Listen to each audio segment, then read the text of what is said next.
You know what's funny about the whole war? Lieutenant Commander Alex Reynolds said, leaning back in his chair aboard the USS Defiance.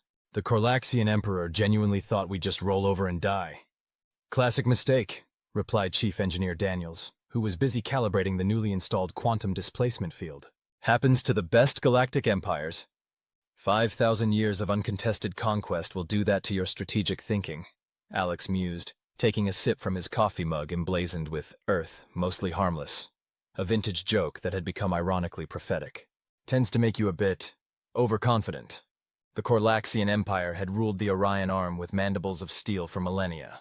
Their military doctrine was simple but effective: arrive, demand surrender, and if refused, bombard the planet from orbit until the indigenous population either capitulated or became extinct. It had worked flawlessly 312 times in a row, until they met humans. First Contact Grand Marshal Zakik Vraz of the Corlaxian Imperial Fleet observed the small blue-green planet through the massive viewport of his dreadnought, the inevitable Dominion. His chitinous appendages clicked together in anticipation. Preliminary assessment? He asked his science officer. Primitive, Your Excellence, replied Science Officer Greg Thal, his compound eyes fixed on the holographic displays. They've achieved rudimentary spaceflight, but nothing beyond their own solar system. No energy shields, projectile-based weaponry, some nuclear capabilities, but nothing that could penetrate our hull plating. Communications Officer, hail their leadership, the Grand Marshal ordered. Compliance, Your Excellence. The Empire's protocol was always the same. A demonstration of overwhelming force followed by a demand for unconditional surrender. It had worked without fail for 5 millennia. United Nations Secretary-General Nikolai Volkov was in the middle of a Security Council meeting when the transmission came through on all frequencies and devices simultaneously. Outside, massive starships had appeared in orbit, visible to the naked eye as dark spots against the sky. The alien on screen was insectoid, with a carapace that gleamed like polished obsidian and mandibles that clicked rhythmically as it spoke. People of Earth, the universal translator rendered in a metallic voice. I am Grand Marshal Skikvraz of the Corlaxian Empire. Your planet has been selected for incorporation into our dominion. Surrender your autonomy, and you will be permitted to live as subjects. Resist, and you will be eradicated. You have one planetary rotation to decide. The transmission ended as abruptly as it had begun. Volkov looked around the stunned faces of the Security Council members. Well, he said with remarkable calm, I believe we've just made first contact. The Chinese representative frowned. Did that oversized cockroach just threaten to exterminate us? I believe that's exactly what happened, replied the American representative, already tapping furiously on her secure phone. Volkov sat back in his chair. Get me the heads of all major military powers, and someone find me whatever scientists specialize in giant space insects. Lieutenant Commander Alex Reynolds was on shore leave in New Zealand when the call came in. He had been hiking through the countryside, enjoying the peace and quiet, when every electronic device in a 50-mile radius simultaneously blared with the alien message. Well, shit, he muttered, already sprinting back toward civilization. His vacation would have to wait. The human response was not what the Corlaxians expected. Instead of panic or immediate surrender, Earth's military forces went on high alert. Nuclear arsenals were readied. Space agencies across the globe scrambled to repurpose satellites as rudimentary defensive platforms. And most importantly, the world's greatest minds were mobilized in a scientific war council, unlike anything in human history. Dr. Emma Larson, the leading xenobiologist at MIT, was flown to the hastily established United Earth Defense Command in Geneva. She studied the limited footage of the Corlaxian transmission with intense focus. Their biology suggests an insectoid evolutionary path, she explained to the assembled military and political leaders. Based on their exoskeletal structure, I'd hypothesize they evolved on a high-gravity world with significant radiation exposure, which would explain the robust carapace. That's fascinating, Doctor, General Williams said impatiently. But what are their weaknesses? Dr. Larson smiled thinly. I'm getting to that, General. Their physiology suggests potential vulnerability to certain frequencies of sound. Their communication patterns indicate they may rely on pheromones and electromagnetic sensory input. And if they're anything like Earth insects, their nervous system will be fundamentally different from our own. Alex Reynolds, who had been quickly recalled and promoted to command the experimental stealth vessel USS Defiance, leaned forward. Could we weaponize that information? Absolutely, Dr. Larson replied. But we'll need to act fast. The Corlaxian Grand Marshal was perplexed. The deadline for Earth's surrender had come and gone with no response whatsoever. Have they not received our transmission? he asked his communications officer. They received it, Your Excellence. We detected retransmissions across their information networks. They simply have not responded. This was unprecedented. Every civilization in the Empire's history had either immediately surrendered or attempted some form of diplomatic negotiation. Prepare the orbital bombardment platforms, the Grand Marshal ordered. Target their largest population centers. Compliance, Your Excellence. The massive ships moved into position around Earth, their weapons systems powering up. The familiar pattern was about to play out again. Resistance, devastation, then inevitable surrender from the survivors. Or so they thought. They're moving into offensive positions, reported the radar technician at UEDC headquarters. Secretary General Volkov nodded grimly. Activate Operation Mosquito. Across the planet, specially modified radio telescopes, repurposed cell towers, and hastily constructed acoustic emitters powered up. Scientists had worked through the night to analyze the Corlaxian communication patterns and physiological responses. The signal they broadcast wasn't detectable to human senses. A complex mixture of electromagnetic pulses, infrasound, and synthetic pheromone markers transmitted via specially designed nanoprobes. Aboard the Corlaxian ships, chaos erupted. Grand Marshal Skik Vraz clutched his head as unbearable pain shot through his nervous system. Around him, crew members were collapsing, their mandibles clicking uncontrollably as their exoskeletons vibrated at excruciating frequencies. "What is happening?" he managed to gasp to his science officer, who was equally incapacitated. "The humans, they've weaponized our sensory systems," Grekthal replied, his compound eyes pulsating in agony. "Impossible. They couldn't have understood our biology so quickly." But they had. In less than one planetary rotation, human scientists had identified the Corlaxians' biological vulnerabilities and exploited them with ruthless efficiency. "It's working!" Dr. Larson exclaimed, watching the telemetry from orbit. The Corlaxian ships were drifting, their previously precise formations now random and disorganized. "Phase 2, ordered General Williams." Alex Reynolds aboard the USS Defiance received the go order. His ship was humanity's secret weapon, an experimental vessel equipped with a quantum displacement drive that could, theoretically, teleport short distances.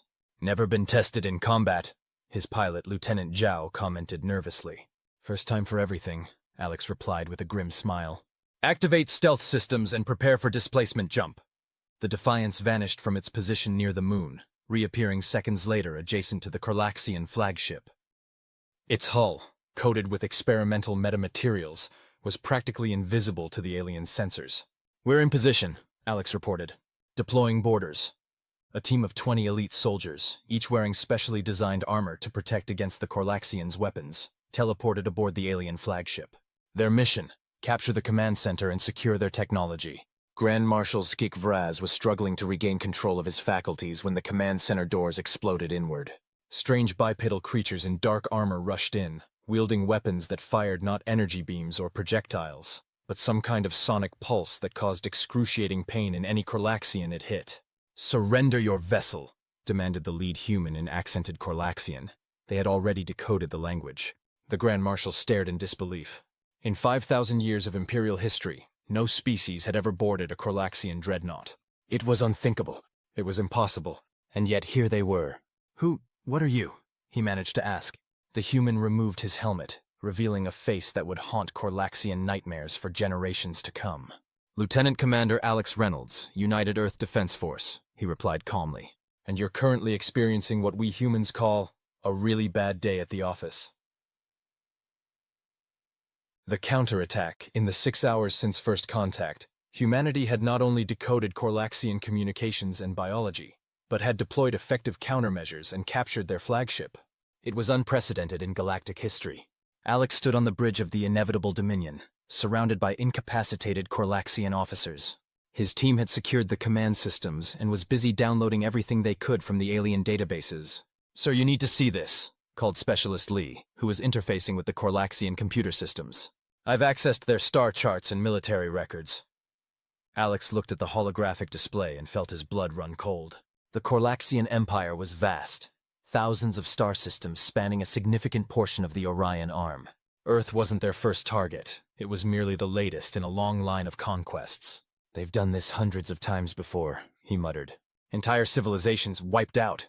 "Not just that, sir," Lee continued. "According to their records, They've already dispatched colonization fleets. They expected this to be a routine conquest. Alex activated his comlink. Reynolds to Earth Command. We have a situation. In Geneva, the hastily assembled United Earth Defense Council received Alex's report with grim faces. So this was just the first wave, General Williams said, studying the Korlaxian military data. And there's an even larger force on the way. How long do we have? Asked Secretary General Volkov. Based on their FTL capabilities, 3 weeks, maybe a month, replied Dr. Larson, who had been analyzing the alien technology. But there's good news too. We've captured intact examples of their propulsion, weapons, and communication systems. With this, we can accelerate our technological development exponentially. 1 month to prepare for an empire that's been conquering worlds for 5 millennia, the Chinese representative said dryly. Excellent odds.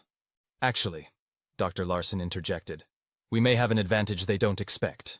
The Korlaxians appear to be remarkably uncreative. Explain, demanded Volkov. Their technology is advanced, but it's been essentially unchanged for centuries. They found a formula that works.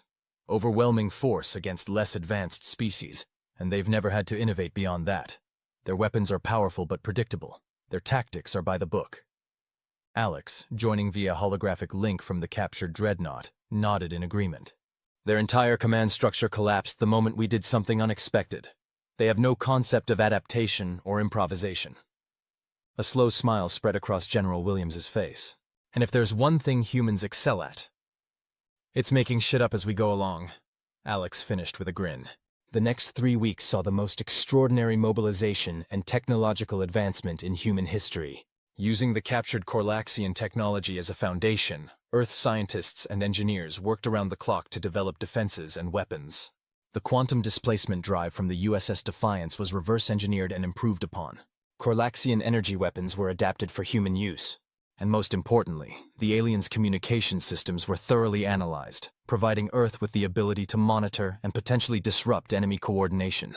Alex Reynolds was promoted to commander and given authority over the newly formed First Contact Response Unit, a multinational force of soldiers, scientists, and engineers tasked with developing unconventional tactics against the Korlaxian threat. The key, he explained during a strategy session, is unpredictability. We know they can outgun us in a conventional battle, so we don't give them one. Aboard his new command, the rechristened HSS Defiance for human spaceship, Alex oversaw the training of his crew. The vessel had been extensively modified with hybrid human Korlaxian technology, making it the most advanced ship in Earth's newborn fleet. The good news, he told his executive officer, Commander Ruiz, is that we managed to extract the locations of all their forward bases in this sector. The bad news is there are a lot of them. And the colonization fleet? Ruiz asked. Still on schedule to arrive in 5 days. 12 capital ships, twice as many support vessels, and enough ground forces to occupy a continent. Ruiz whistled. Not great odds. Which is why we're not going to play by their odds, Alex replied with a determined gleam in his eye. Prepare the ship for jump. We're going to pay a visit to their nearest forward base. The Korlaxian outpost on Proxima Centauri B wasn't much to look at. A small research and communication relay station with minimal defenses. The Korlaxians had never needed to heavily fortify their outposts. No species had ever dared attack them directly. The Defiance appeared in orbit without warning, its improved quantum displacement drive allowing it to bypass traditional space travel entirely. They've detected us, reported Lieutenant Zhao from the helm. They're powering up defensive systems. Too late, Alex replied calmly. Fire. The hybrid weapon systems of the Defiance released a barrage that combined traditional human nuclear warheads with Korlaxian energy-focusing technology. The result was devastating. The outpost didn't even have time to send a distress signal before it was reduced to atoms. 1 down, Alex said grimly. 17 to go. Over the next 4 days, the Defiance conducted a lightning campaign against Korlaxian outposts throughout the local sector. Using hit-and-run tactics, they destroyed communication relays, supply depots, and small military installations. The strategy was simple but effective. Deny the incoming colonization fleet any support infrastructure and, more importantly, sow confusion and fear. No species had ever taken the fight to the Korlaxians before. They had no protocol for being on the defensive. Meanwhile, Earth prepared. The Korlaxian colonization fleet emerged from faster-than-light travel at the edge of the Sol system, led by Imperial Executor Krasvek, the highest-ranking military commander in the Empire besides the Emperor himself. Status report, the Executor demanded as his flagship, the Eternal Dominance, decelerated to subluminal speeds. Anomalous readings, Your Eminence, replied his sensor officer nervously. We are unable to establish contact with any of our forward bases, or with Grand Marshal Zakik Vraz's advance force. Krasvek's mandibles clicked in irritation. Deploy scout vessels and proceed with caution. The humans may have developed some rudimentary defenses. Little did he know that those rudimentary defenses included a repurposed asteroid belt fitted with cloaked mass drivers, a fleet of 20 newly constructed hybrid warships, and a global network of quantum displacement beacons that would allow Earth forces to appear anywhere in the system instantaneously. And most concerning of all, for the Korlaxians at least, was what waited aboard the HSS Defiance, a weapon that Dr. Larson had euphemistically called the last resort. They're here, Alex announced to his crew as the sensors detected the Korlaxian fleet's arrival. 18 capital ships, 34 support vessels, exactly as their database predicted. They're predictable, if nothing else, Chief Engineer Daniels commented dryly. Alex nodded. And that's how we're going to beat them. All ships, maintain stealth positions, ground-based defenses on standby. Let's see what they do first. The Korlaxian fleet advanced cautiously into the solar system, obviously confused by the lack of communication from their advance force. They followed standard Imperial doctrine. Send scouts ahead, advance the main fleet in a defensive formation, prepare orbital bombardment platforms. They're scanning the planet, reported Lieutenant Zhao. Looks like they're trying to locate military installations. Alex smiled grimly. They won't find any. Not from orbit, anyway. In the 3 weeks since the first contact, Earth had moved most of its military infrastructure underground or disguised it as civilian structures. The Korlaxians, with their rigid thinking, would be looking for obvious military bases and defense platforms, the kind that every other species had attempted to use against them. Executor Krasvek is hailing Earth, Communications Officer Patel announced. Standard Imperial ultimatum, surrender or face extinction. Let them think we're considering it, Alex ordered. The longer they sit there wondering what's happening, the more time we have to get into position. Aboard the Eternal Dominance, Imperial Executor Krasvek was growing increasingly agitated. The humans had neither surrendered nor attacked. They had simply waited. Your Eminence, his tactical officer reported. We have completed full scans of the planet. They appear to have no significant orbital defenses or military installations. Impossible, Krasvek chittered. Krasvek. They defeated Grand Marshal Zakik Vraz's fleet somehow. They must have defenses. Perhaps, suggested his second-in-command. They exhausted their capabilities against the advance force, and now hope to negotiate from a position of perceived strength. The Executor considered this. It would explain the strange lack of response to their ultimatum. The humans had gotten lucky once and were now bluffing. Prepare the bombardment platforms, he ordered. Target their largest cities. Once they see we are serious, they will surrender. They're moving into bombardment formation, Lieutenant Zhao reported on the Defiance. Alex nodded. Right on schedule. All ships, prepare to execute Operation Hornet's Nest. Across the solar system, Earth's hidden fleet prepared to spring the trap. The Korlaxians had arranged themselves in their standard bombardment pattern, a formation they had used successfully for thousands of years against hundreds of worlds. It was exactly what humanity had been counting on. Execute, Alex ordered. 20 human ships simultaneously engaged their quantum displacement drives, appearing at precisely calculated positions surrounding the Korlaxian fleet. At the same moment, the camouflaged mass drivers in the asteroid belt activated, launching specially designed projectiles at near-relativistic speeds. The Korlaxians had no time to react. Their ships, arranged for bombardment rather than defense, were caught completely off guard by attacks coming from multiple directions simultaneously. All vessels fire, Alex commanded. The hybrid weapons of Earth's fleet released their fury. Korlaxian shields, designed to withstand conventional attacks from less advanced species, struggled against weapons partially derived from their own technology, but modified and improved upon by human innovation. 3 Korlaxian capital ships were destroyed in the opening salvo. Half a dozen more suffered critical damage as the relativistic projectiles from the asteroid belt tore through their hulls. They're attempting to regroup, reported Tactical Officer Hassan. Standard Imperial Defensive Formation Alpha, Alex smiled. Exactly as predicted. Phase 2. Initiate. Imperial Executor Krasvek watched in horror as his carefully arranged fleet disintegrated into chaos. Human vessels were appearing and disappearing around them, striking from impossible angles and vanishing before countermeasures could target them. "How are they doing this?" he demanded, mandibles clicking furiously. "No species has this level of technology."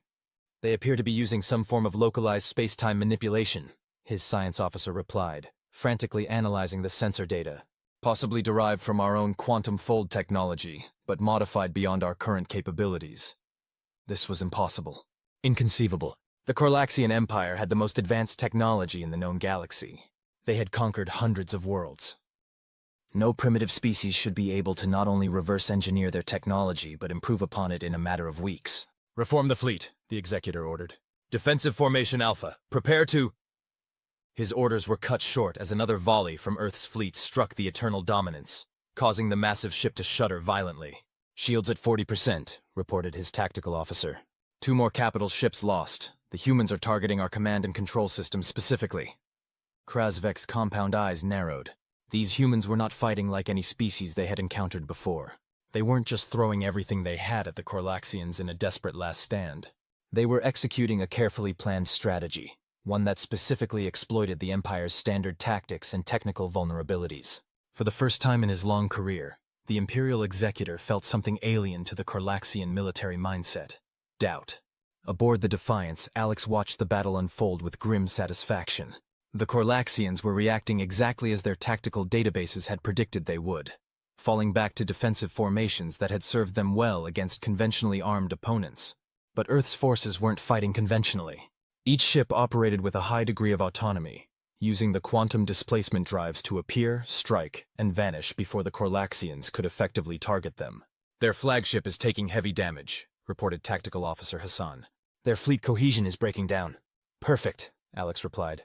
"Prepare to execute the final phase. Signal the rest of the fleet to fall back to defensive positions around Earth."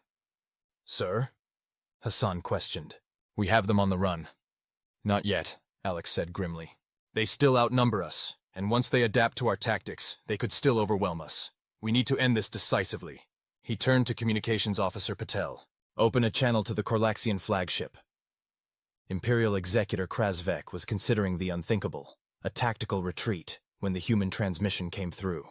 A bipedal creature appeared on his view screen, wearing what appeared to be a military uniform. Its soft, exoskeletonless face was set in an expression that the Executor couldn't interpret. "This is Commander Alex Reynolds of the human spaceship Defiance," the creature said in perfect Corlaxian, addressing Imperial Executor Krasvek. The Executor's mandibles clicked in surprise.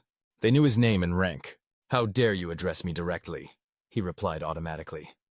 "Surrender your planet immediately or face total annihilation." The human made a strange gesture with its mouth. What Krasvek would later learn was called a smile, though it would never seem anything but threatening to Corlaxian sensibilities. "I'm afraid that won't be happening," Alex replied calmly. "Your fleet is crippled. Your advance force has been captured. Your forward bases in this sector have been destroyed.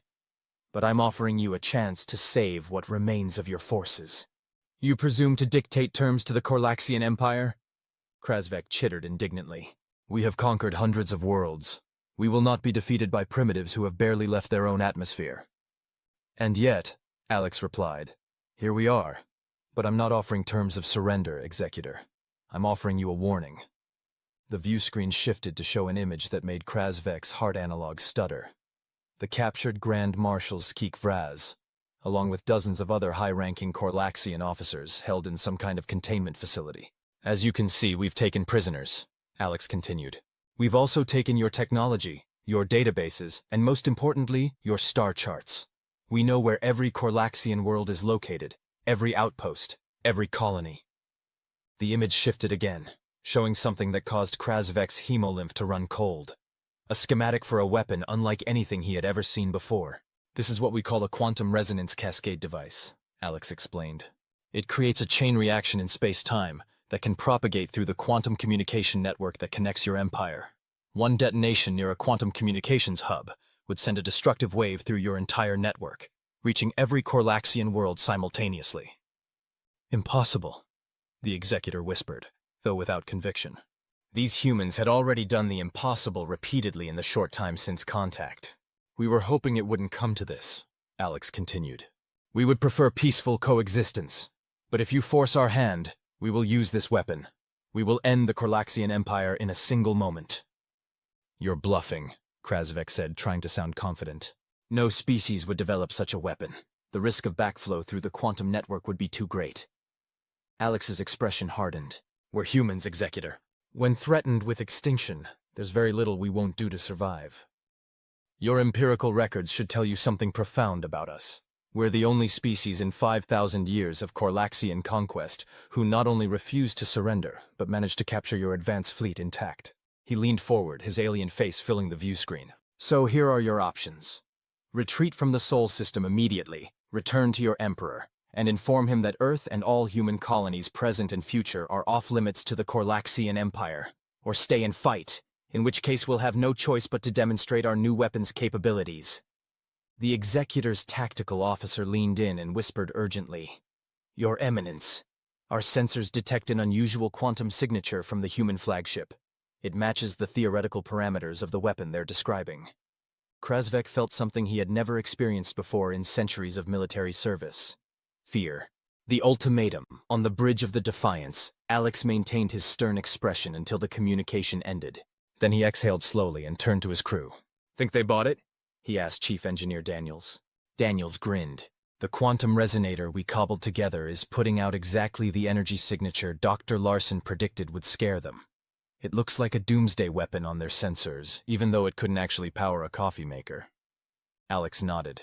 The quantum resonance cascade device was humanity's greatest bluff, a hastily constructed device that mimicked the energy signature of a theoretical weapon the Korlaxians had apparently considered but deemed too dangerous to develop. Dr. Larson had found references to it in their scientific databases and realized it could be the perfect psychological weapon. The Korlaxians, with their rigid, hierarchical thinking, had a cultural fear of cascade failures that could threaten their entire empire at once. They're moving, Lieutenant Zhao reported from the helm station. The remaining ships are regrouping around their flagship. Alex watched the tactical display tensely. This was the moment of truth. Either the Korlaxians would retreat, or they would call humanity's bluff and continue the attack. In which case, Earth would have to fight a much longer, bloodier war against an enemy that still, despite their losses, outnumbered and outgunned them. Aboard the Eternal Dominance, Imperial Executor Krasvek faced the most difficult decision of his long career. The logical part of his mind insisted the humans must be bluffing. No species would develop a weapon that carried such risks to the fabric of space-time itself.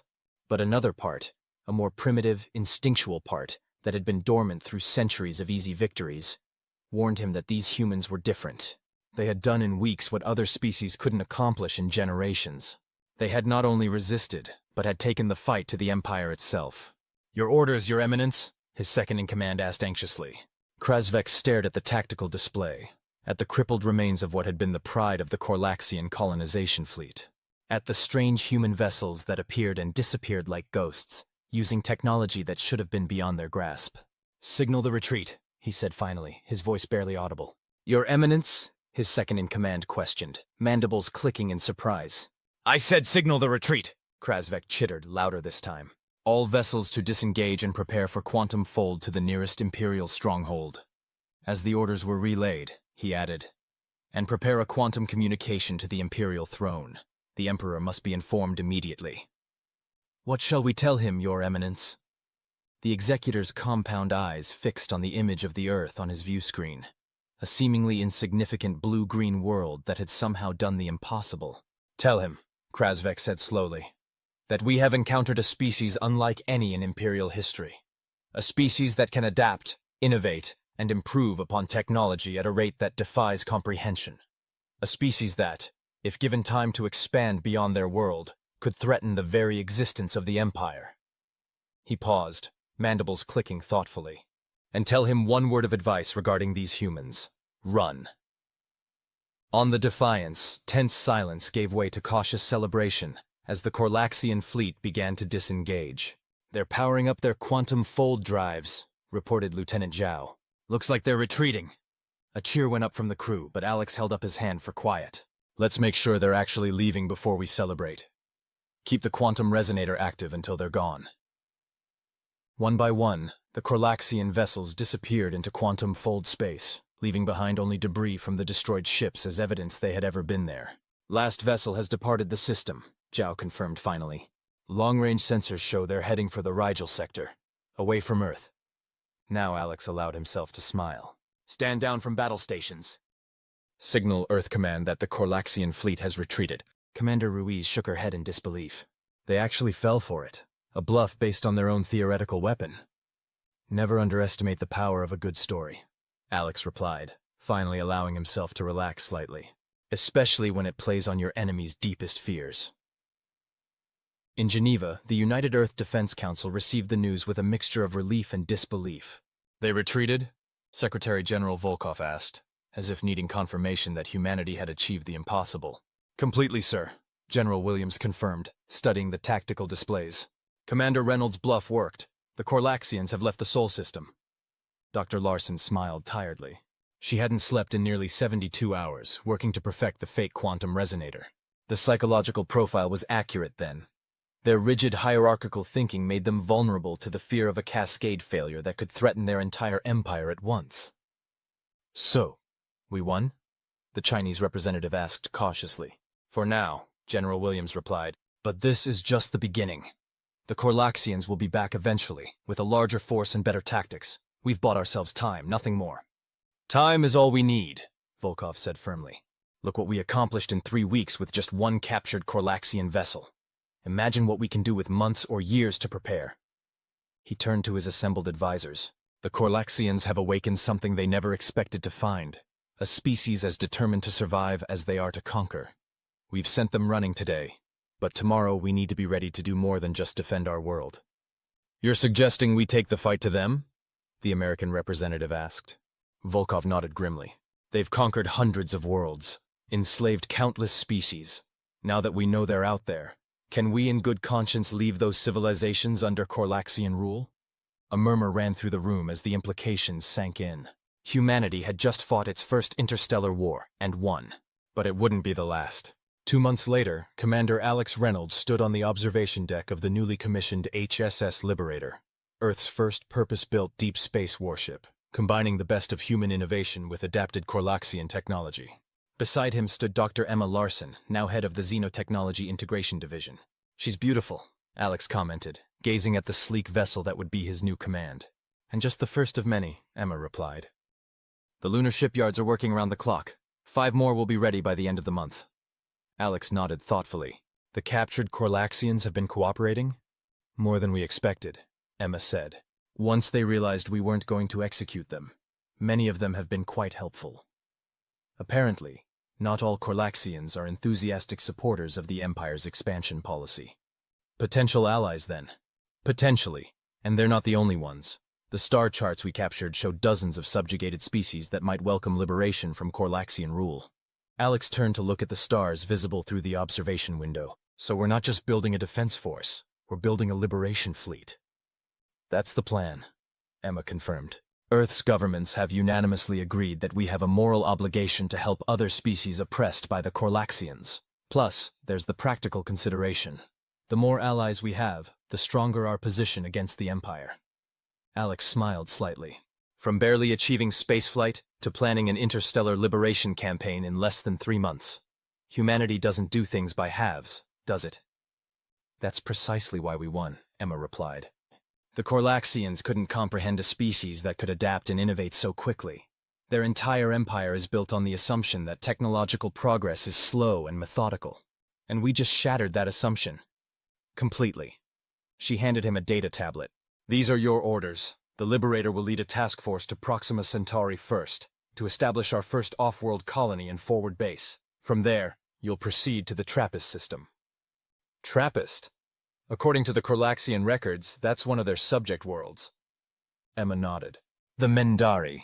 They were conquered about a century ago. According to our Corlaxian guests, they've been subjected to particularly harsh rule because of their continued resistance. Sounds like my kind of people, Alex remarked with a grin. The mission is to establish contact, assess their situation, and if possible, help them overthrow their Corlaxian overlords. Consider it a test case for the broader liberation strategy. Alex studied the orders thoughtfully. This is moving fast. We have to, Emma said seriously. The Corlaxians will be back, and next time they won't underestimate us. We need to secure allies and resources before they return in force. And the quantum resonator bluff? How long do you think that will hold? Emma's expression turned grim. Not long. Their scientists will eventually realize the theoretical weapon they feared isn't physically possible the way we described it. That's why we're working on something better. Better than a fake doomsday device? Alex asked, raising an eyebrow. A real one, Emma replied quietly. Project Prometheus. If the Corlaxians force our hand, we'll be ready. Alex felt a chill run down his spine.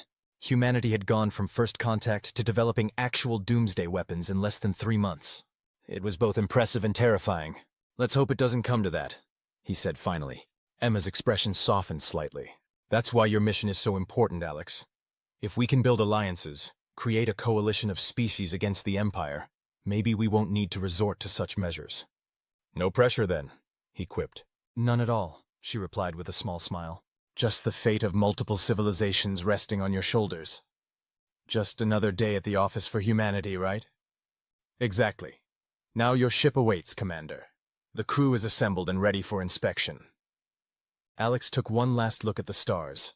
Stars that until recently had been mere points of light in Earth's night sky, but now represented destinations, potential allies, and enemies. In 3 short months, humanity's perspective had shifted from a single planet to a galactic scale. Well, he said, straightening his uniform, let's not keep the universe waiting. The liberation 6 months after first contact with the Corlaxians, the HSS Liberator entered orbit around TRAPPIST-1e, a temperate world that had been under Corlaxian rule for nearly a century. Sensors show a typical Corlaxian colonial pattern, reported Science Officer Dr. Kamal. One major administrative center, surrounded by agricultural zones and extraction facilities. The native population appears to be concentrated in designated habitation areas. Euphemism for concentration camps, Commander Ruiz muttered darkly. Alex nodded grimly. Corlaxian garrison? Standard colonial force, Tactical Officer Hassan replied, studying the sensor data. 1 orbital platform, approximately 200 ground troops, minimal air support. They're not expecting trouble here. Good, Alex said, a determined expression on his face. Let's give them some. Deploy the stealth shuttles. I want recon teams on the ground immediately. Priority is contact with the Mendari resistance, if one exists. And if it doesn't, Chief Engineer Daniels asked, then we'll have to start one, Alex replied simply. The Mendari were a humanoid species, standing slightly shorter than the average human, with iridescent skin that shifted colors with their emotional state. Currently, the resistance fighters gathered in the hidden cave system displayed hues of suspicious blue-green as they faced the strange aliens who claimed to have defeated the Corlaxian Empire. You expect us to believe, said Zrel, the resistance leader, her skin flickering with skepticism, that your species, which we have never heard of, managed to defeat a Corlaxian invasion fleet? Lieutenant Everett, leading the contact team, nodded. We understand your skepticism. The Corlaxians have ruled this sector for millennia. But yes, we drove them from our system and captured much of their technology. Impossible, another Mendari fighter hissed. No one defeats the Empire. Actually, Everett replied, activating a holographic projector. We did. The projection showed footage from the Battle of Earth, Corlaxian ships being destroyed by Earth's improvised fleet, the capture of the inevitable Dominion, and finally, the retreat of the colonization fleet. The Mendari watched in stunned silence, their skin gradually shifting from skeptical blue to astonished yellow. How? Zrel finally asked, her voice barely above a whisper. How did you achieve this? Everett smiled. We did what the Corlaxians never expected.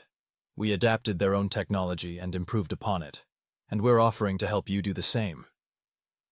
For the first time, a flicker of hopeful green appeared in Zrel's skin. Why would you help us? What do you gain? Allies, Everett replied honestly. Earth stands against the Corlaxian Empire, but we can't do it alone. We're reaching out to all species subjugated by them, offering to help liberate their worlds in exchange for joining a mutual defense alliance. Zrel studied the human carefully, her skin cycling through a complex pattern of colors as she considered the proposition. Finally, it settled on a determined orange. Show us, she said simply. Show us how you defeated them, and we will fight at your side. Over the next 2 weeks, human specialists worked closely with the Mendari resistance, teaching them how to exploit Corlaxian weaknesses and providing them with adapted weapons that could penetrate Corlaxian armor. Meanwhile, aboard the Liberator, Alex prepared for the operation's next phase. The Mendari resistance is in position, Commander Ruiz reported. They're ready to launch coordinated attacks on the Corlaxian ground installations on your order. Alex nodded. And our primary target? The orbital platform is under continuous surveillance, Tactical Officer Hassan replied. Standard garrison, minimal defenses. They truly don't expect any threat here. That's about to change, Alex said grimly. Initiate Operation Liberation. All teams execute. The liberation of TRAPPIST-1E took less than 6 hours. It began with the Liberator suddenly appearing alongside the Corlaxian orbital platform, using its quantum displacement drive. Before the surprised garrison could even raise shields, boarding teams had teleported aboard, using the same sonic weapons that had proven so effective during the Battle of Earth.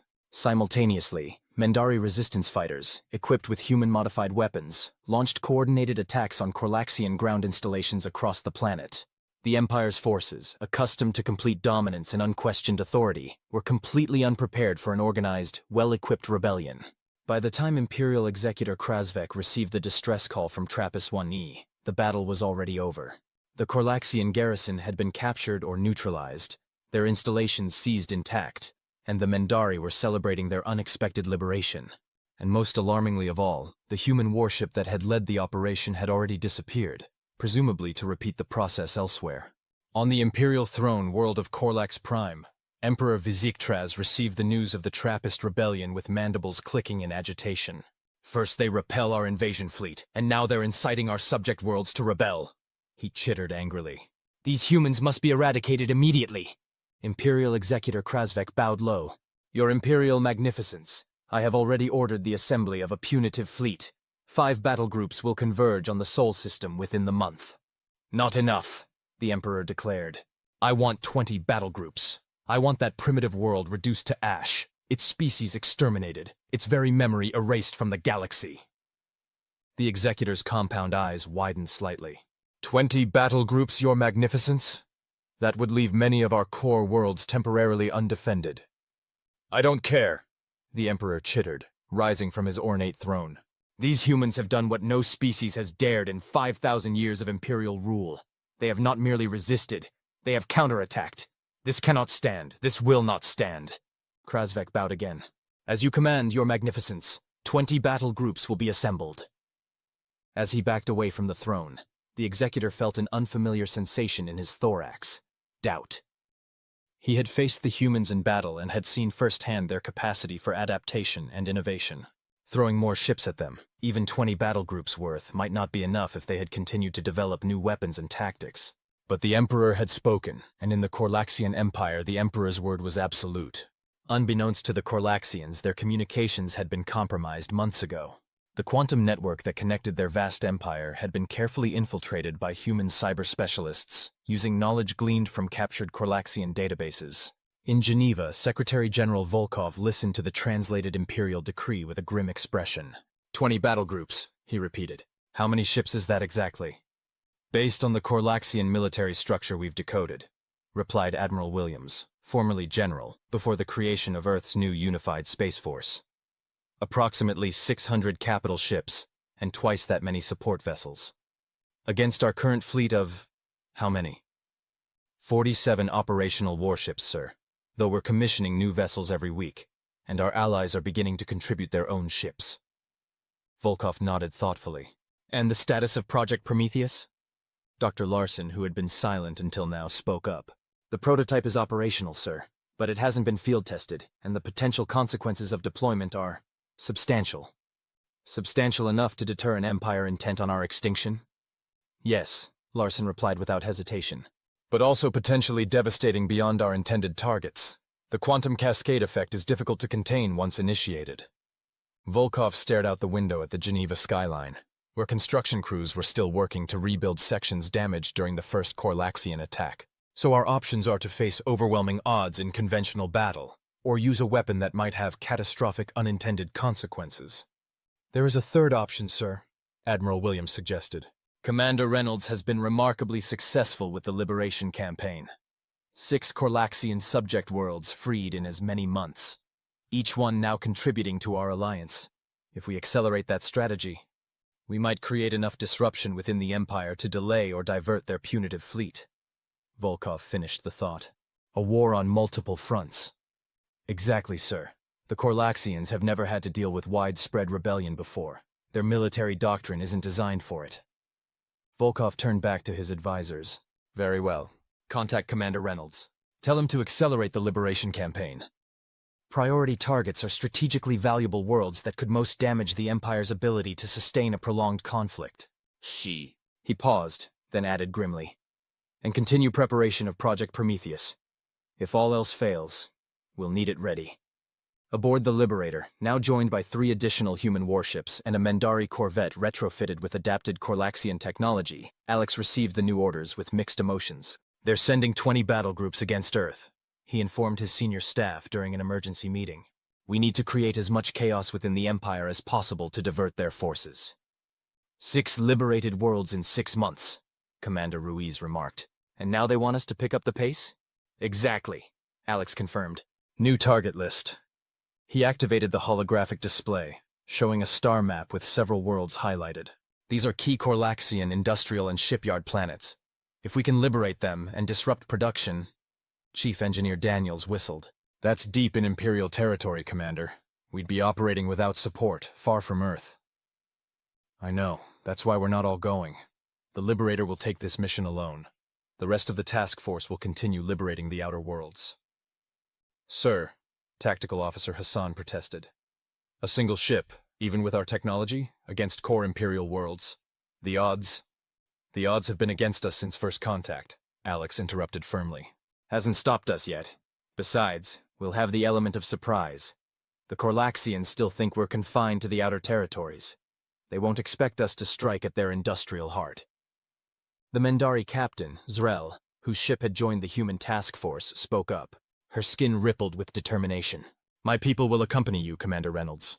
We have 5,000 years of grievances to settle with the Empire. Alex nodded gratefully. Your knowledge of Imperial protocols and installations will be invaluable, Captain Zrel. He turned back to the star map, studying the highlighted targets. Our primary objective is the Proxima shipyards at Rigel 6.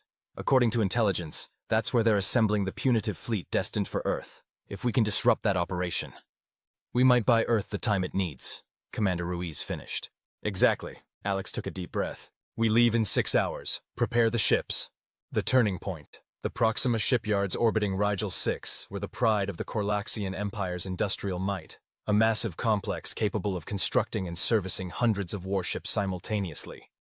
Currently, it was operating at maximum capacity, preparing the punitive fleet ordered by the Emperor himself. Shipyard Overseer Glek surveyed the operation with satisfaction, his mandibles clicking rhythmically as he observed the construction platforms where massive dreadnoughts were taking shape. The humans would regret their defiance when this fleet arrived in their primitive system. His satisfaction was interrupted by an urgent communication from perimeter security. Report, he chittered impatiently. Overseer, sensors have detected an anomalous energy signature at the edge of the system, replied the security officer. It matches no known profile in our database. Glekthal's antennae twitched in irritation. Investigate with a patrol vessel. It's probably just a sensor malfunction. Compliance, Overseer. The security officer dispatched a single patrol ship to investigate the anomaly, following standard Imperial protocol for minor disturbances. After all, no enemy would dare approach the heart of Imperial industrial power. The shipyards were protected by automated defense platforms, a dedicated garrison fleet, and the simple fact that no species in known space had the capability to threaten such a well-defended facility. No species except, perhaps, the one that had recently driven off a Korlaxian invasion fleet, and was now systematically liberating Imperial subject worlds.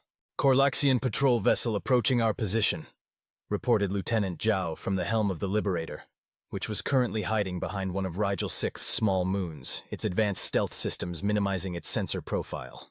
Just one? Alex asked, slightly surprised by the minimal response. Zrel, the Mendari captain, chittered in what humans had learned was their equivalent of laughter. Typical Imperial arrogance. A single anomalous reading warrants only a cursory check. They cannot conceive of a genuine threat to their core worlds. Their mistake, Alex replied grimly. Let the patrol approach. Once they're in range, disable rather than destroy. I want their communication systems intact. Tactical Officer Hassan raised an eyebrow. Sir? We're going to send a message, Alex explained. One that will throw their entire operation into chaos. As the Korlaxian patrol vessel approached the moon, The Liberator powered up its hybrid weapons systems. Particle beams derived from Corlaxian technology, but modified to target specific systems rather than simply destroy. Target their propulsion and weapons only, Alex ordered. Leave their communications intact.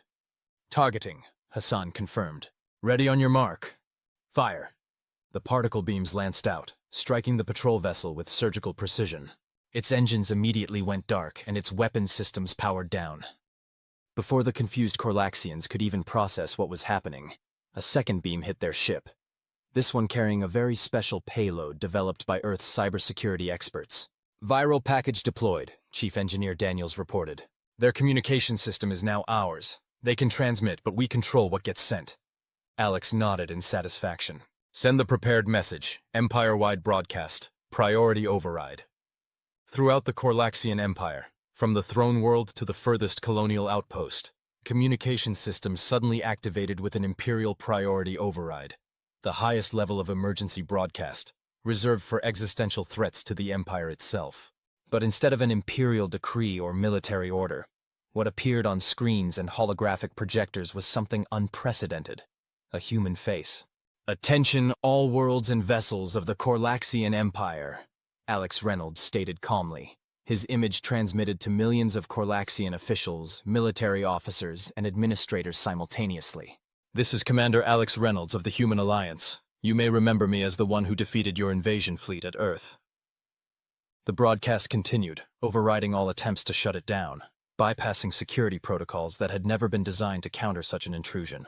I am currently in orbit around Rigel 6, where your Empire is assembling a punitive fleet intended for Earth. By the time this message concludes, those shipyards will no longer exist.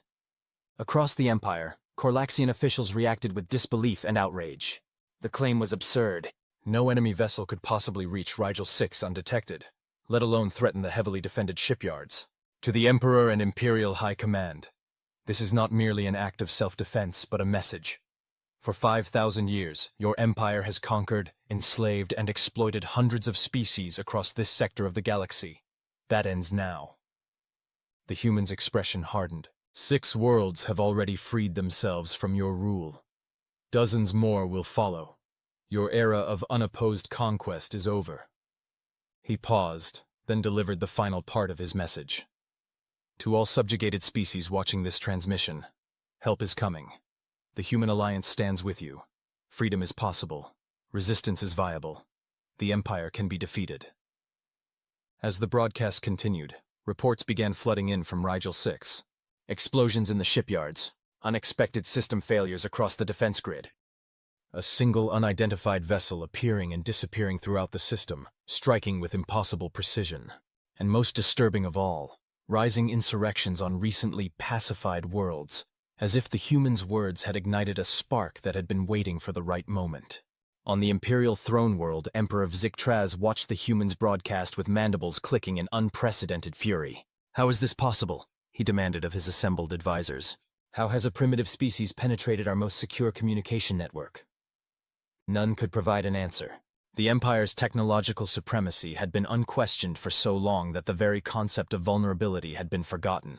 The shipyards at Rigel 6 report catastrophic damage, Your Magnificence, reported the Imperial Minister of War, his carapace practically vibrating with anxiety. 30% of the punitive fleet has been destroyed before completion.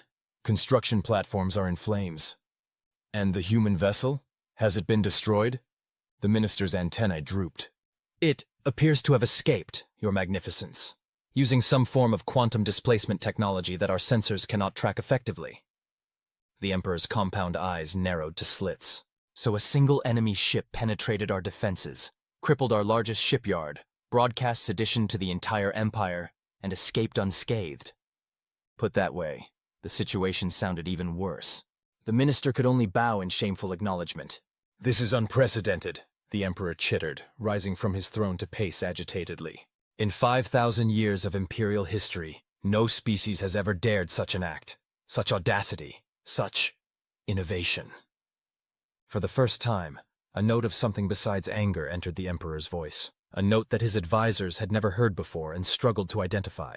It was fear. Across the Empire, the effects of the broadcast and the attack on the shipyards were immediate and dramatic. 6 more subject worlds erupted in open rebellion within days. Corlaxian garrisons, accustomed to docile, terrified populations, suddenly found themselves facing coordinated resistance with tactics and weapons they had never encountered before. Imperial response was hampered by confusion and broken chains of command. The priority override broadcast had exposed vulnerabilities in their communication networks that Earth's cyber specialists were now exploiting relentlessly, sending false orders, creating phantom fleet movements, and generally throwing the rigid Imperial command structure into chaos. And through it all, the Liberator continued its campaign, appearing without warning at Imperial installations, liberating subjugated populations, and disappearing before significant forces could be brought to bear. 3 weeks after the Rigel 6 operation, Alex Reynolds was summoned back to Earth for an emergency council meeting. The liberation campaign had been even more successful than anticipated. 23 worlds freed, key Imperial infrastructure damaged or destroyed, and most importantly, the punitive fleet delayed indefinitely as the Empire struggled to contain the spreading rebellion. But as Alex entered the council chamber in Geneva, he could tell from the grim expressions that something had changed. "Commander Reynolds," Secretary General Volkov greeted him. "Congratulations on your successful campaign. You've bought us valuable time." "Thank you, sir," Alex replied cautiously. "But I sense there's more." Admiral Williams nodded. "We've intercepted and decoded Imperial communications. Despite the setbacks you've inflicted, Emperor Vizik Traz has not abandoned the plan to attack Earth. In fact, he's diverted forces from across the Empire. The punitive fleet will be ready to launch within 2 weeks." "How many ships?" Alex asked, though he suspected he wouldn't like the answer. "Over 1,000 capital ships, Commander, plus support vessels. They're throwing everything they have at us." Alex exhaled slowly. Despite all their successes, despite liberating dozens of worlds and creating unprecedented chaos within the Empire, the fundamental math hadn't changed.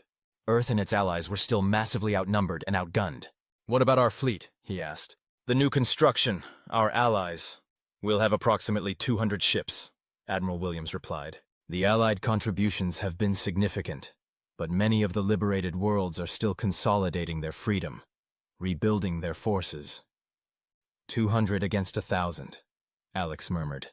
"Not the best odds." "Which is why," Dr. Larson interjected, speaking for the first time, "we need to discuss Project Prometheus." A hush fell over the council chamber. Everyone present knew what Project Prometheus represented: Earth's doomsday option. A weapon that could potentially end the war in a single stroke, but at what cost? "The prototype is fully operational," Dr. Larson continued.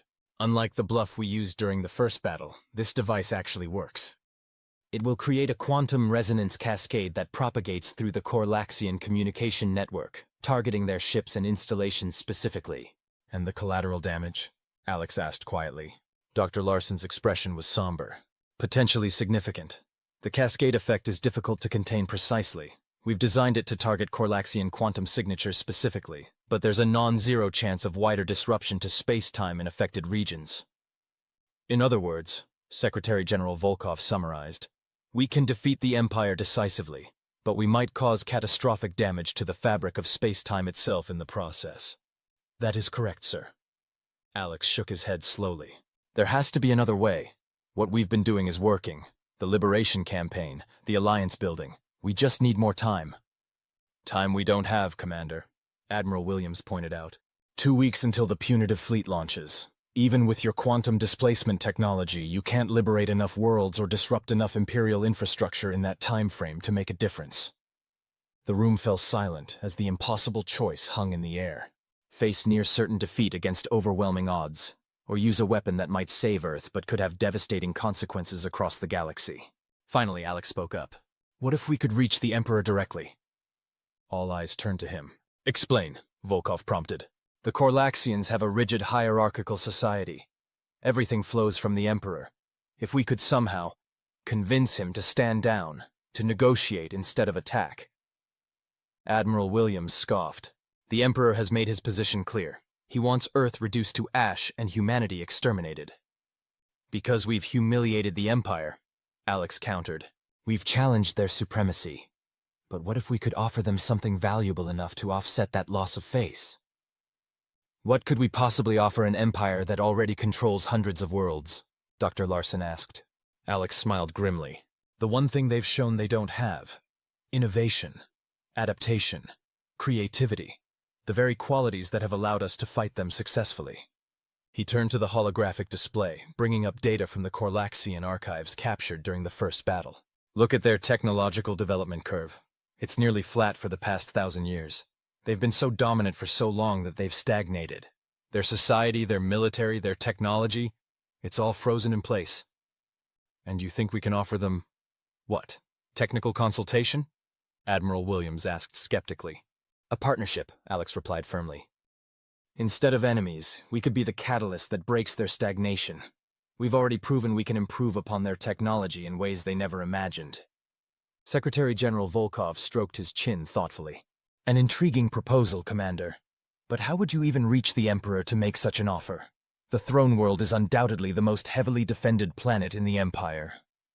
The same way we've achieved everything else since first contact, Alex replied with determination. By doing what they think is impossible. The final gambit. The plan was audacious to the point of insanity. A single ship, the Liberator, would attempt to penetrate the defenses of Corlax Prime, the Imperial throne world, and force a direct audience with Emperor Vizictraz himself. This is suicide, Commander Ruiz stated bluntly during the mission briefing. Even with our quantum displacement drive and stealth systems, Corlax Prime will have defenses we can't imagine. Actually, we can imagine them quite precisely, Alex replied, bringing up schematics obtained from the Corlaxian databases. Thanks to their rigid hierarchical record-keeping, we have complete defense layouts for the entire throne world system. Chief Engineer Daniels whistled. Still seems like threading a needle while wearing boxing gloves, in a hurricane, during an earthquake. When you put it that way, it sounds easy, Alex quipped, trying to lighten the mood. Look, I'm not saying this isn't dangerous. It might be the most dangerous mission we've undertaken. But compare it to the alternatives. Certain defeat against overwhelming odds, or using a weapon that might tear apart the fabric of space-time. The senior staff exchanged glances. When framed that way, the suicide mission suddenly seemed like the most reasonable option. The key, Alex continued, is leveraging everything we've learned about Corlaxian psychology and society. Their rigid thinking, their hierarchical structure, their inability to adapt quickly to unexpected situations. He brought up a new display, a detailed timing diagram of Imperial security protocols on Corlax Prime. The entire defense system operates on precisely timed rotations and shifts. There's a 3-minute window during the changing of the palace guard when security in the Emperor's wing is at its minimum. 3 minutes, Tactical Officer Hassan repeated skeptically, to penetrate the most heavily defended location in the Empire. That's where our new toy comes in, Alex replied with a slight smile, nodding to Chief Engineer Daniels. Daniels activated a holographic display showing a small device. We're calling it the Quantum Shadow. It's basically an enhanced version of our displacement drive, but with a twist. It creates a temporary phase shift that renders the ship and everyone aboard slightly out of sync with normal space-time. Meaning? Commander Ruiz asked. Meaning we'll be essentially invisible and intangible for exactly 180 seconds, Daniels explained. We can pass through solid matter, including security fields, physical barriers, even walls. After which we become solid again, Alex added, hopefully inside the Emperor's private chambers. The senior staff stared at him in stunned silence.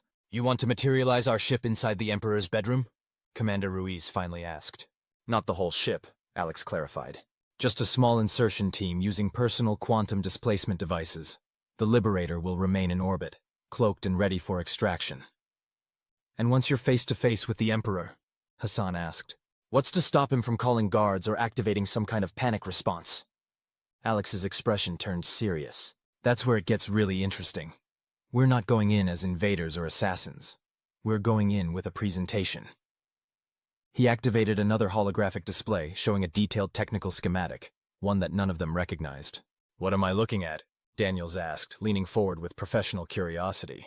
The future of Corlaxian technology, Alex replied.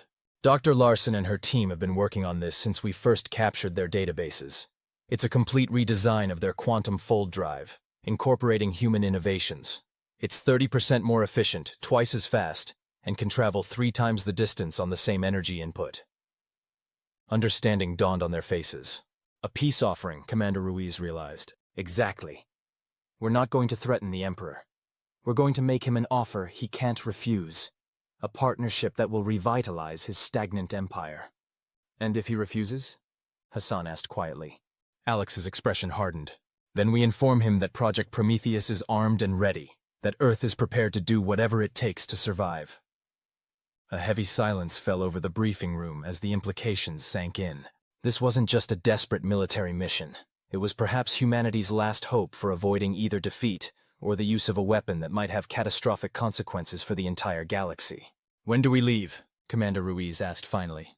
12 hours, Alex replied. "The next optimal window for penetrating Corlax Prime's defenses occurs in 36 hours. We need to be in position well before then." As the briefing concluded and the senior staff filed out to prepare for the mission, Chief Engineer Daniels lingered behind. "Something on your mind, Chief?" Alex asked. "Just wondering," Daniels replied thoughtfully. "How exactly we got here. 6 months ago, we were celebrating the fact that we'd managed to drive off an alien invasion. Now we're planning to infiltrate the heart of their empire and dictate terms to their emperor." Alex smiled slightly. "Humanity doesn't do things by halves." "Apparently not," Daniels agreed. "You know, there's an old saying from my grandmother. If you're going to dance with the devil, you might as well lead." "I like your grandmother's style," Alex replied. "Now let's go prepare to cut in on the Emperor's dance." Emperor Vzik'Traz was reviewing the latest reports from the assembly of the punitive fleet when the impossible happened. One moment he was alone in his private chambers, the most secure location in the entire empire. The next, 3 alien figures simply appeared, seemingly stepping out of thin air with a strange shimmer of displaced space. The Emperor's multiple hearts skipped several beats. His mandibles froze mid-click. Imperial conditioning dictated he should immediately sound the alarm, but shock overrode training. "Greetings, Your Imperial Magnificence," said the lead human, bowing slightly. "Commander Alex Reynolds, Human Alliance. I believe you've heard of me." The Emperor found his voice, mandibles clicking rapidly in agitation. How did you get in here? This chamber is protected by the most advanced security in the galaxy." "That's actually what we're here to talk about," Alex replied calmly, as if materializing in the private chambers of an alien emperor was a perfectly normal diplomatic approach. "Your most advanced security is based on technology that hasn't fundamentally changed in nearly 1,000 years. The Emperor's compound eyes narrowed. "Guards!" he chittered loudly, finally activating the chamber's alert system. "They won't hear you," Alex explained, nodding to one of his companions, who held up a small device. "We've generated a localized quantum isolation field. No signals in or out. We're effectively in a bubble of private space-time." For the first time in his 300-year reign, Emperor Vzik'Traz felt something he had never experienced before. Absolute vulnerability. "What do you want?" he demanded, his voice shifting to a higher register that indicated extreme stress in Corlaxian physiology. "If you've come to assassinate me, know that the Empire will not fall with me. My successor will pursue your extinction with even greater vigor." "If we wanted you dead, Your Magnificence," Alex replied evenly, "this conversation wouldn't be happening. We're here to talk." "Talk?" the Emperor chittered incredulously. "You invade my private chambers to talk?" "Consider it an unconventional diplomatic approach," Alex said with a slight smile, "necessitated by the fact that your empire doesn't exactly have an embassy on Earth." The Emperor's compound eyes studied the 3 humans intently. They carried no visible weapons, which was either extreme confidence or extreme foolishness.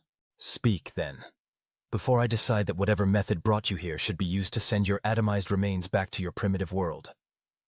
Alex nodded to his companions. One of them, Dr. Emma Larson, though the Emperor didn't know this, activated a holographic projector. A complex technical schematic appeared in the air between them. "Do you recognize this?" Alex asked. The Emperor's antenna twitched in what humans had learned indicated Corlaxian confusion. "It appears to be a quantum fold drive, but the configuration is unfamiliar." "It's your quantum fold drive," Alex explained. "But improved. 30% more efficient, twice the speed, triple the range per energy unit." The Emperor's mandibles stilled as he processed this information. "Impossible. Our engineers have optimized the quantum fold drive to its theoretical limits centuries ago." "Theoretical limits based on Corlaxian understanding of physics," Dr. Larson interjected. "Human scientists approach problems differently. We've incorporated principles that your scientific tradition simply never explored." The Emperor moved closer to the holographic display, his natural scientific curiosity momentarily overriding his outrage at the intrusion. 5,000 years of imperial dominance had been built on technological supremacy. The idea that a species that had barely achieved spaceflight could improve upon Corlaxian technology was unsettling. This is one example, Alex continued as Dr. Larson cycled through additional schematics. We've also enhanced your weapon systems, shield technology, and communications network, all using principles derived from studying your own technology, but taking it in directions your engineers never considered. Why show me this? The Emperor demanded, though his tone had shifted from outrage to wary interest. Because, Alex replied, we're offering you a choice, your magnificence, a choice that will determine the future of both our species. He nodded, and the holographic display changed to show two distinct scenarios. On one side, a massive space battle, Corlaxian ships versus human and allied vessels. On the other, images of humans and Corlaxians working together on various projects. Option 1. You proceed with your plan to exterminate humanity. You send your punitive fleet to Earth. We fight. Maybe you win.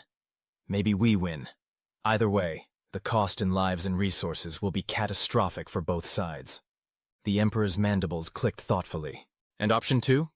Partnership, Alex said simply. Instead of enemies, we become allies. Humanity offers the one thing your empire has been missing for centuries: innovation, fresh perspectives, new approaches to old problems. You would serve the empire? The Emperor asked skeptically.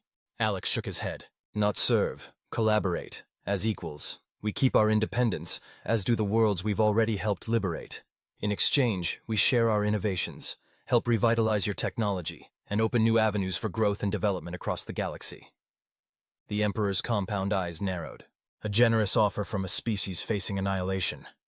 We're not the only ones with something to lose, Alex replied calmly, and nodded to Dr. Larson again. The holographic display shifted once more, showing a small, innocuous-looking device. This is Project Prometheus, Alex explained. A quantum resonance cascade generator.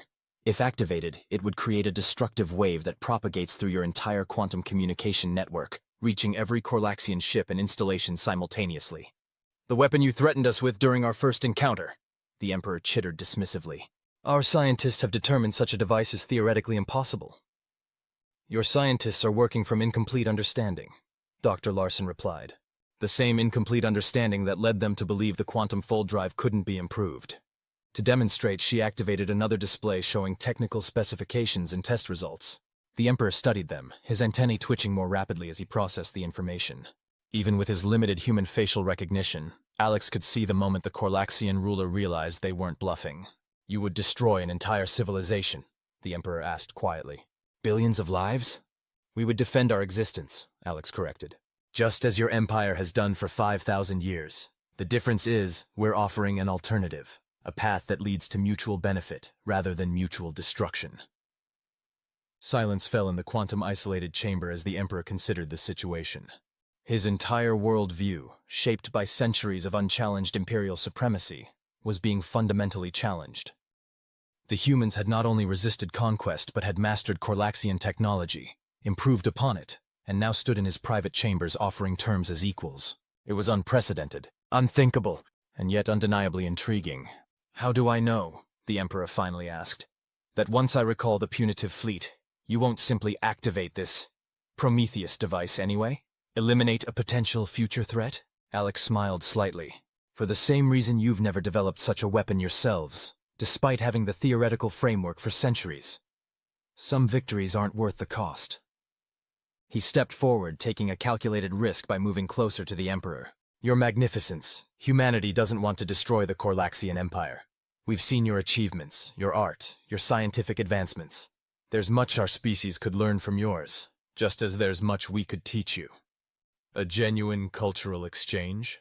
The Emperor mused, his tone shifting to something that might almost be called wistful. It has been a very long time since the Empire encountered truly new ideas. 5,000 years of conquest has its price, Alex observed. Stagnation, rigidity, the loss of the very adaptability that made your ancestors great in the first place. The Emperor was silent for a long moment, his compound eyes fixed on the schematics still floating in the air between them. Finally his mandibles clicked in what Alex had learned to recognize as a Corlaxian sigh. You have given me much to consider, Commander Reynolds, he said finally. Your audacity in coming here. It speaks to qualities the Empire has long forgotten. Perhaps there is wisdom in your proposal. Alex felt a surge of hope, but kept his expression neutral. Then you'll recall the punitive fleet? I will. Delay its departure, the Emperor replied carefully. While a formal diplomatic exchange is arranged, on neutral territory, through proper channels.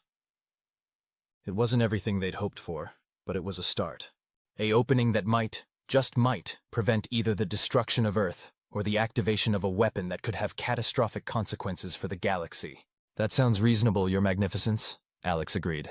We can arrange. He was interrupted by a sudden flashing from the device his companion held, the quantum isolation field generator. We're out of time, Dr. Larson said urgently. The field is destabilizing. Alex nodded sharply. Your Magnificence, our audience must end for now. But I trust you'll consider our proposal carefully. For both our species' sake. The Emperor's mandibles clicked in what might have been amusement. You have certainly given me much to think about, Commander. Not least, the need to completely redesign my personal security systems. I look forward to our next meeting, Your Magnificence, through more conventional channels. As the quantum isolation field began to flicker, Alex activated his personal displacement device.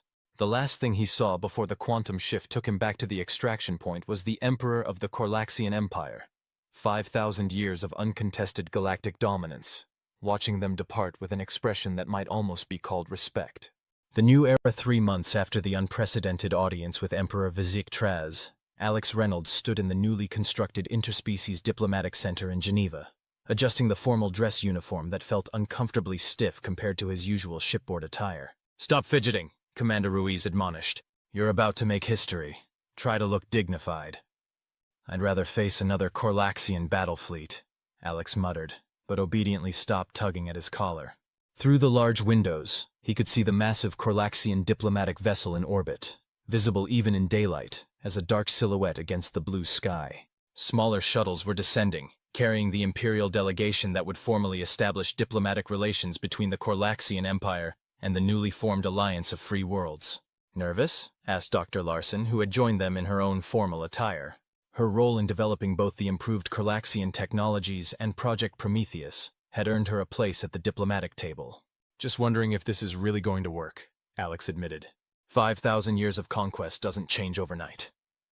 It doesn't, she agreed. But we've seen promising signs. The liberation of the Outer Worlds has been formally recognized. The punitive fleet has been disbanded. And most importantly, the Joint Technological Commission has already begun its work. Alex nodded thoughtfully. The Commission, composed of human, Corlaxian, and representatives from other liberated species, was perhaps the most visible sign of the changing relationship. Already, it had produced several breakthroughs by combining the varied approaches and perspectives of different species. The Emperor's no fool, Ruiz observed. He recognized a historical inflection point when he saw one. The Empire could either adapt or eventually collapse under its own rigidity. Speaking of the Emperor, Dr. Larson said, glancing at her datapad, the Imperial shuttle has landed. The ceremony will begin shortly. Alex took a deep breath, centering himself. Whatever happened next would shape the future of not just humanity, but potentially hundreds of species across the galaxy.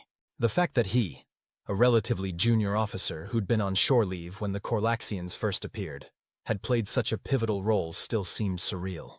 You know what's funny about the whole war? He said suddenly, thinking back to those chaotic first days. What's that? Ruiz asked. The Corlaxian Emperor genuinely thought we'd just roll over and die. Alex replied with a slight smile. 5,000 years of uncontested conquest will do that to your strategic thinking. Tends to make you a bit overconfident. Classic mistake, Dr. Larson agreed, returning his smile. Happens to the best galactic empires. A chime sounded, signaling that the Imperial delegation had arrived, and the ceremony was about to begin. The three of them straightened, preparing to meet their former enemies as potential allies. Well, Alex said, squaring his shoulders, let's go make some history. As they walked toward the grand ceremonial hall, he couldn't help but reflect on how far humanity had come in such a short time. From a single-planet species barely venturing beyond their own atmosphere to a galactic power that had forced the greatest empire in known space to the negotiating table. All because they had done what the Corlaxians thought impossible, adapted, innovated, and refused to accept defeat as inevitable. The diplomats and officials were already assembled when they entered. Humans, Corlaxians, and representatives from dozens of formerly subjugated species, now equal partners in the emerging galactic community. At the center of the Corlaxian delegation stood a figure Alex recognized immediately. Imperial Executor Krasvek, the commander he had faced in Earth's first battle against the Empire. Their eyes met across the room, human and compound, and after a moment's hesitation, the Executor inclined his head slightly in what Alex recognized as a gesture of respect. Alex returned the gesture, acknowledging both their shared past as adversaries and their potential future as allies. Secretary General Volkov stepped to the podium, preparing to open the historic summit. But before he could speak, a communication officer rushed forward and whispered urgently in his ear. Volkov's expression shifted from diplomatic formality to shock, then to grave concern. He gestured for Alex and the other key officials to join him in a side chamber immediately. "What's happening?" Alex asked as they assembled hurriedly. "Long-range sensors have detected something approaching from beyond the galactic rim," Volkov explained tersely. "Something massive, and it's not Corlaxian." Holographic displays activated, showing sensor readings of objects decelerating from faster-than-light travel, hundreds of them, arranged in formations unlike anything in either human or Corlaxian records. "First contact," Dr. Larson breathed. "Again. But with whom?" Alex wondered aloud, studying the unfamiliar configurations. Imperial Executor Krasvek, who had been included in the emergency briefing, clicked his mandibles in a pattern that Alex had learned indicated deep concern. "There are legends," he said slowly, "from the earliest days of the Empire. Tales of entities that dwelled beyond the galactic rim. Entities that our ancestors fled from 5,000 years ago." All eyes turned to the Executor. "You're saying," Alex asked carefully, "that your empire began as refugees from something worse?" Krasvek's compound eyes fixed on the sensor readings. "The historical records are fragmentary, deliberately obscured by early emperors who wished to portray our expansion as conquest rather than flight. But yes, Commander Reynolds, before we were conquerors, we were ourselves conquered, or nearly so." A heavy silence fell over the chamber as the implications sank in. The Corlaxian Empire, the most powerful, most feared force in known space, had been running from something for 5 millennia. And now, whatever that something was, it had apparently found them again. "How long do we have?" Volkov asked tensely. "At their current velocity, approximately 6 months before they reach the outer systems," replied the human sensor analyst. Alex looked around the room, at faces human and alien, former enemies now facing a potential common threat. His eyes met Krasvek's, and he saw in the Executor's alien features the same realization that had struck him. The universe had just gotten a lot bigger, a lot more complex, and potentially a lot more dangerous. But unlike the isolated species facing the Corlaxian Empire individually over 5,000 years, this threat would be met by something unprecedented. A unified response from multiple species, combining their technologies, strategies, and perspectives. "Well," Alex said, breaking the tense silence, "it seems our diplomatic summit just got a new agenda item." Krasvek's mandibles clicked in what Alex now recognized as Corlaxian laughter. "Indeed, Commander. And perhaps this is the true reason our paths crossed. Not merely to end one empire's dominance, but to prepare for something far greater." "A test run," Alex mused. "The universe making sure we could work together before the real challenge arrived." "An interesting perspective," the Executor replied. "One that my ancestors, fixed in their rigid thinking, would never have considered. But perhaps exactly the kind of thinking we will need." As the officials and diplomats rushed to adjust to this new reality, to transform a peace ceremony into a war council, Alex felt a strange mix of dread and anticipation. Whatever came next would test humanity and their newfound allies in ways they couldn't yet imagine. But one thing was certain: they would face it together, with the combined ingenuity, adaptability, and determination of multiple species. The very qualities that had allowed humanity to send the Corlaxian Empire running with a single message might now be the galaxy's best hope against this new, unknown threat. The first war with the Corlaxians had ended with a message: run. The next chapter in galactic history was about to begin with a different message: stand together. And somewhere in the vast darkness beyond the galactic rim, something ancient and terrible was approaching, unaware that the isolated, easy conquests it might have expected had been replaced by something unprecedented, a unified galaxy, forged in the crucible of humanity's defiance, ready to fight for their collective future. The end.